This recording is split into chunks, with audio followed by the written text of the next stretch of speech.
একটি ছোট মেয়ে যার জন্য ধ্বংস হয়েছিল গোটা কয়েকটি রাজ্য, একটি চাবির জন্য কয়েকটি রাজ্য নিজেদের মাঝে যুদ্ধের কুরুক্ষেত্রে বাঁধিয়ে দিয়েছিল।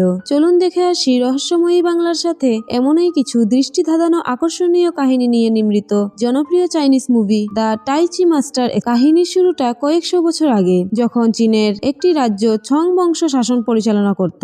কিন্তু জোরদার এই বংশে ধীরে ধীরে স্বার্থপর মন্ত্রীর আবির্ভাব হওয়ায় রাজ্যর ক্ষমতা ও শক্তি কমতে থাকে। অথচ মাত্র এক যুগ আগেও যারা পাশের রাজ্যের সাথে যুদ্ধ করে সেখানকার সবচেয়ে ভয়ঙ্কর কম্ফু মাস্টার কির মার্ডারকে বন্দী করে এনেছিল, আর সেজন্যই পাশের রাজ্যের রাজকুমারের সাথে তৈরি হয়েছিল ভয়ানক শত্রুতা। সেই শত্রুতার জোরে রাজকুমার এক যুগ পরে আবারও ছং বংশের উপর আক্রমণ করে বসে। প্রচন্ড আক্রমণে ছং বংশ সেনারা দিশারা হয়ে পড়ে। তাদের বীর সেনাপতি নীল চুয়ান শত্রুদের সামনে দেওয়াল হয়ে দাঁড়িয়ে যুদ্ধ করতে থাকে, কিন্তু তার একার শক্তিতে শত্রুদের আটকানো সম্ভব ছিল না। তার সাহায্যের প্রয়োজন ছিল, আর এই করুণ সময়ে তার পাশে এসে দাঁড়ায় তার ছোটবেলার বন্ধু উজি কম্ফু খেলোয়াড় জুন ভাও। তার সাথে যুদ্ধে একটি ছোট মেয়েকে দেখা যায়, এর নাম সিমি। দেখতে ছোট হলেও এ ছিল ধানি লঙ্কা। জুন ভাও আর ছোট সিমি মিলে শত্রুদের যখন ধুলিসাৎ করে দিচ্ছিল, তখন ওই শত্রুপক্ষের এক মেয়ে যুদ্ধে এসে সেনাপতি নীল চুয়ানের উপর আক্রমণ করে।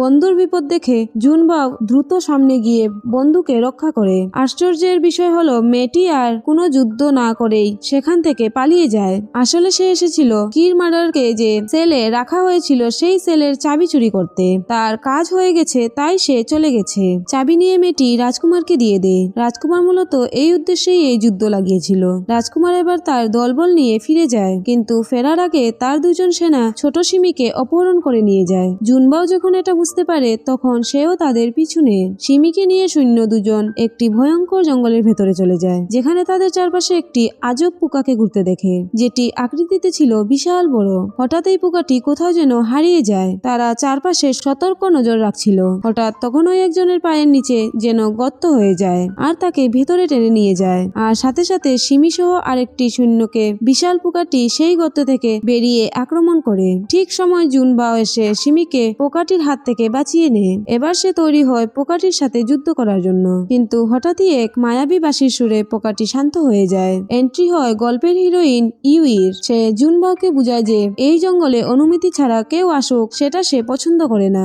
জুনবাও বলে যে সে ইচ্ছে করে নিয়ম ভঙ্গ করেনি, আসলে পরিস্থিতি তাকে এখানে নিয়ে এসেছে। পুরো ঘটনা শুনে মেয়েটি পোকাটির মাথায় চড়ে সেখান থেকে চলে যায়। অন্যদিকে লিন তার রাজ্য রক্ষার্থে মন্ত্রীকে সেনাবাহিনীর সংখ্যা এবং অস্ত্রশস্ত্র বাড়াতে বলে, কিন্তু স্বার্থপর মন্ত্রী রাজ্য নিয়ে কোনো চিন্তা ছিল না। রাজ্য জাহান্নামে যাক, তার পকেট পুরোলেই হলো। এতে নীল রেগে সেখান থেকে চলে যায়। বন্ধু নীলের মন ভালো করার জন্য জুনবাও তাকে নিয়ে কিছুক্ষণ আড্ডা দেয়, তাকে এত চিন্তা করতে নিষেধ করে। এখানে বেশ কিছুক্ষণ মদ পান করে সে চলে যায় সেলে, যেখানে কির মার্ডারকে আটকে রাখা হয়েছিল। তাকে সে মদ পান করতে দিত, বিনিময়ে অসাধারণ কম্ফু আর্ট শিখত সে। কির মার্ডার এমনই এক কম্ফু আর্ট মাস্টার ছিল যে তার হাত পা বাঁধা অবস্থায়ও তার কম্ফু ছিল দেখার মতো।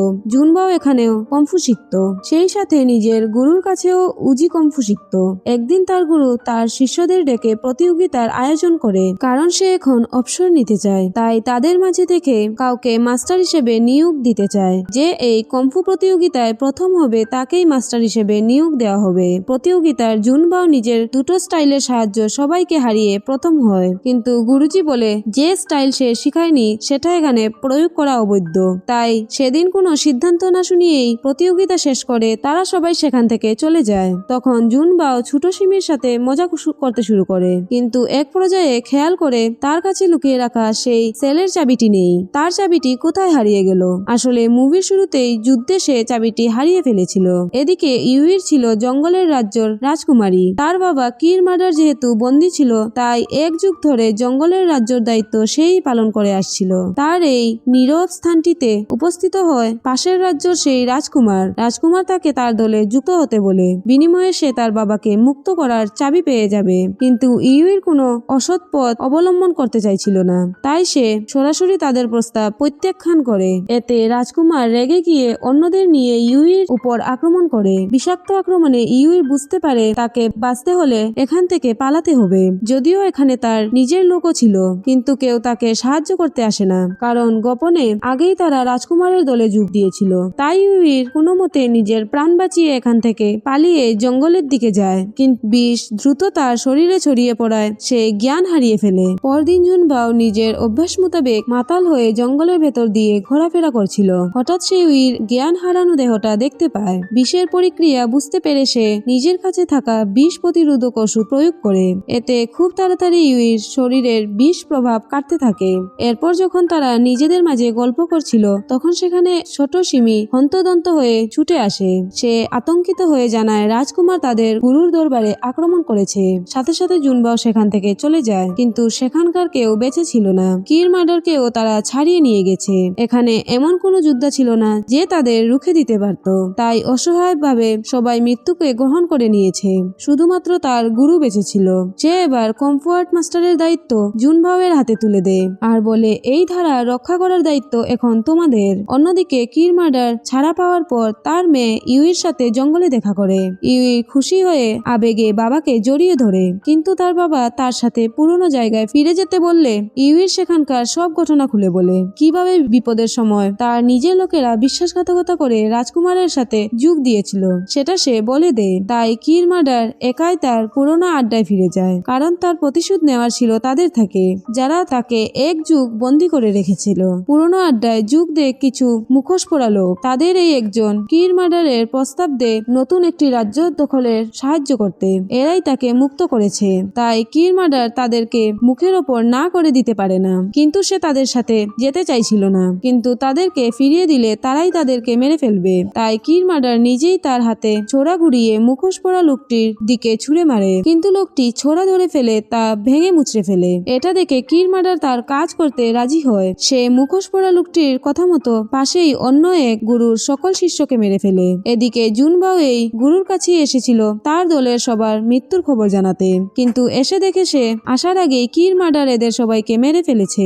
ইতিমধ্যে কির মার্ডার তার সামনে পড়লে জুনবাও রেগে তার উপর আক্রমণ করে, কিন্তু কির মার্ডারের কৌশলের কাছে জুনবাও বারবার হেরে যাচ্ছিল। এক পর্যায়ে যুদ্ধ যখন চরম পর্যায়ে আর জুনবাও যখন প্রায় হেরেই গিয়েছে তখন সেখানে আসে ইউইর। সে চিৎকার করে তার বাবাকে জানায় এটাই সেই ছেলে যে তাকে এর আগে মৃত্যুর হাত থেকে বাঁচিয়েছিল। এটা শুনে কির মার্ডার জুনবাওকে ছেড়ে দেয়। কির মার্ডার যখন চলে যাচ্ছিল তখন সেই মুখোশ পরা রহস্যময় লোকটি তাকে বাধা দেয়। দুজনের মাঝে প্রচন্ড লড়াই লেগে যায়। কির মার্ডার লোকটির সাথে কিছুতেই পেরে উঠছিল না। তখন জুনবাও কির মার্ডারের পক্ষ নিয়ে যুদ্ধ করতে থাকে, কিন্তু দুজন মিলেও তার সাথে হেরে যাচ্ছিল। তবে লড়াইয়ের এক পর্যায়ে মুখোশ পরা লোকটির মুখোশ খুলে যায়। জুনবাও তাকে দেখে অবাক হয়ে যায়, কারণ এ আর কেউ ছিল না, এ ছিল তারই বন্ধু নীল। এখানে জানা যায় এর আগে নীলই জুনবাওয়ের থেকে চাবিটি চুরি করেছিল, অর্থাৎ সে প্রথম থেকেই বিশ্বাসঘাতক ছিল। এ সময় ছোট সিমি নীলকে আক্রমণ করে বসলে নীল তার শরীরেও বিষ প্রয়োগ করে। অবস্থা বেগতিক বুঝতে পেরে কির মার্ডার জঙ্গলে থাকা সেই ভয়ঙ্কর প্রাণীটিকে ডাকে, তাকে আরোহণ করে সিমি। তাতে জুনবাও এবং ইউইর জঙ্গলের বাইরে নিরাপদ জায়গায় পাঠিয়ে দেয় কির মার্ডার, আর সে একাই নীলকে আটকানোর জন্য সেখানে রয়ে যায়। নীল তাকে অল্প কিছুক্ষণের মধ্যেই মেরে ফেলে। অন্যদিকে জঙ্গলের বাইরে এসে জুনবাওয়ের কোলে মাথা রেখে সিমিও মারা যায়। এতে জুনবাওয়ের খুব বেশি মন খারাপ হয়ে যায়, আর তার মনে পড়তে থাকে সিমির হাজারো স্মৃতি। ঠিক এই সময় আরো দুজন শত্রু তাকে আক্রমণ করে নদীতে ফেলে দেয়। পানির গভীর জলে দুটো সাদা কালা মাছ যেন তার কম্ফু মনের শক্তি কয়েক গুণ বাড়িয়ে দেয়। সেখানে তার স্মৃতিতে তার গুরু সিমি সহ অন্যান্য প্রিয় মানুষের চেহারা ভেসে ওঠে। হঠাৎই সে যেন মানসিকভাবে অনেক বেশি শক্তিশালী হয়ে ওঠে আর কম্ফুতে হয়ে ওঠে দারুণ পারদর্শী। সেখান থেকে উঠে সে শত্রু দুজনকে মেরে ফেলে। তারপর চলে যায় রাজকুমারের দরবারের দিকে। সেখানে নীল রাজকুমারের সাথেও বিশ্বাসঘাতকতা করে পুরো রাজ্যটা নিতে চাইছিল। সে আর সেনাপতি হয়ে থাকতে চায় না। এ সময় সেখানে জুনবাও এবং ইউইর পৌঁছে যায়। প্রথমে নীলকে ভালো হয়ে যাওয়ার কথা বলে, কিন্তু ক্ষমতার লোভে সে যেন অন্ধ হয়ে পড়েছিল।